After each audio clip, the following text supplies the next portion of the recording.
Guys, welcome to my channel. আজ আমরা paper দিয়ে কুড়াল বানানো শিখব। প্রথমে A4 সাইজ পেপার নেওয়ার পর এটা তিনটে নেওয়ার পর এটাকে এরকম রোল করতে হবে।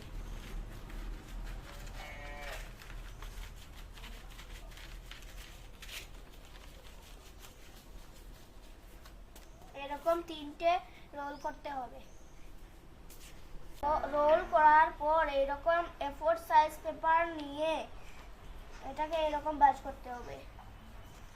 তারপর এখানে এই দাগ অনুযায়ী কেটে নিতে হবে। কেটে নেওয়ার পর এটা এরকম হয়ে যাবে।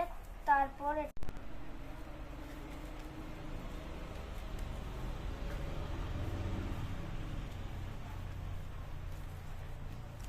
এরকম দুটি বানাতে হবে।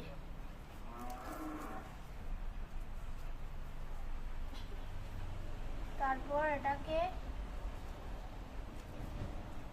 এরকম জোড়া লাগাতে হবে। তারপর এটাকে রোলার থেকে বার করে এটাকে এরকম ভাঁজ করে লাগাতে হবে। এখানে আমরা আঠা দিয়ে লাগিয়ে দেব। তারপর এটাকে এরকম ফুলিয়ে এই রোলে ঢুকাতে হবে। লম্বা করে একটার ভিতরে আর একটা ঢুকাতে হবে।